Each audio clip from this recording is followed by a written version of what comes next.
बिहार के मुख्यमंत्री नीतीश कुमार पर हमला बोलते हुए प्रशांत किशोर ने एक ऐसा वाक्य बोल दिया है जिसके कारण बिहार की राजनीति में खलबली मच जाएगी और नीतीश कुमार की पार्टी जनता दल यूनाइटेड के नेता जो हैं प्रशांत किशोर की इस बात को कतई स्वीकार नहीं करेंगे, बल्कि इस पर टीका टिप्पणी शुरू होगी और हो सकता है कि नीतीश कुमार की पार्टी जो है प्रशांत किशोर का खुलकर के विरोध करना शुरू कर दे। अब पूरी कहानी क्या है, प्रशांत किशोर ने ऐसा क्या कह दिया है जिससे राजनीतिक खलबली मचना तय हो गया है, इन सब मुद्दों पर हम विस्तार से बात करेंगे। लेकिन उससे पहले आप मेरा परिचय जान लीजिए। नमस्कार, मेरा नाम वेद प्रकाश है। आप जनता जंक्शन देखना शुरू कर चुके हैं और कैमरे के पीछे हैं पीयूष। अब आइए आपको बताते हैं कि प्रशांत किशोर ने क्या कहा है। सबसे पहले आप इस बात को समझ लीजिए कि प्रशांत किशोर जिस तरीके से राजनीतिक तौर पर तैयार हो रहे हैं, जिस तरीके से लगातार पटना में जो है जनसभा का आयोजन कर रहे हैं, बिहार के अलग अलग जिला से नेताओं और युवाओं को बुला रहे हैं, उनको संबोधित कर रहे हैं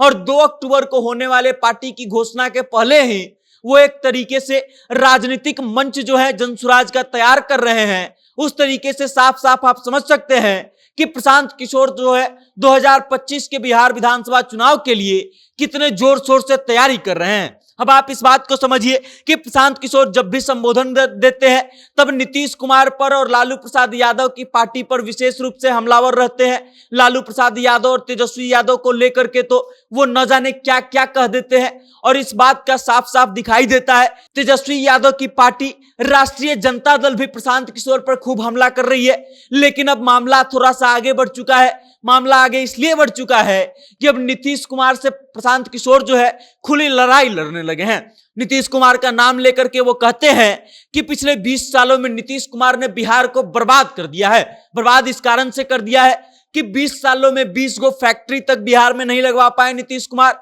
और उसके बाद प्रशांत किशोर हमला बोलते हुए ये कहते हैं कि जनता दल यूनाइटेड जो है भाजपा के साथ सिर्फ इसलिए है ताकि विरोधियों पर दबाव बना सके। अब दबाव ये किस तरीके का प्रशांत किशोर कहना चाह रहे हैं, इस चीज को लेकर के अब कयास लगना शुरू हो गया है कि क्या भारतीय जनता पार्टी पर जो आरोप लगते हैं कि ईडी और सीबीआई का प्रयोग करके विरोधियों पर दबाव बनाती है, उस दबाव की प्रशांत किशोर बात कर रहे हैं या फिर ये दबाव कोई और है। लेकिन जनता दल यूनाइटेड पर सीधा सीधा आरोप लगा रहे हैं प्रशांत किशोर कि जनता दल यूनाइटेड भाजपा के साथ सिर्फ इसलिए गई है क्योंकि विरोधियों पर दबाव बनाना चाहती है। राजनीतिक महत्वाकांक्षा को लेकर के तेजस्वी यादव और नीतीश कुमार की बात करते हैं और वो कहते हैं कि ये लोग चाहते ही नहीं है कि बिहार का विकास हो। लालू प्रसाद यादव पर हमला करते हुए कहते हैं कि लालू प्रसाद यादव जो हैं वो अपने 9वीं फेल बेटा को राजा बनाना चाहते हैं, जबकि नीतीश कुमार जो है वो बिहार को बर्बाद कर रहे हैं। प्रशांत किशोर नीतीश कुमार पर हमला बोलते हुए ये तक कह देते हैं कि आने वाले समय में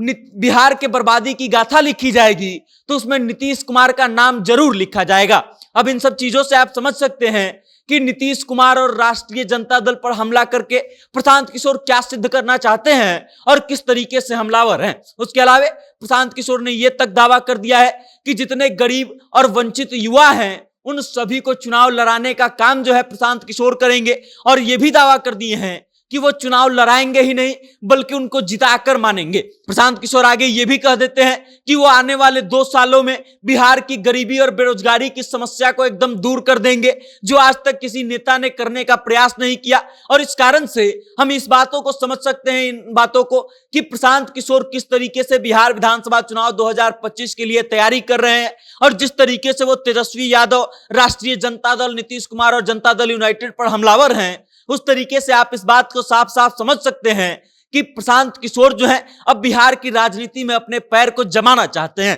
बाकी इस खबर को लेकर के आप क्या सोचते हैं, प्रशांत किशोर की रणनीति के बारे में आपका क्या विचार है और जिस तरीके से प्रशांत किशोर ने नीतीश कुमार पर यह आरोप लगाया है कि नीतीश कुमार बिहार को बर्बाद कर दिए हैं, उन सब मुद्दों पर आप क्या सोचते हैं, अपनी राय कमेंट के माध्यम से हम तक जरूर भेजिएगा और देखते रहिएगा जनता जंक्शन। बहुत बहुत धन्यवाद।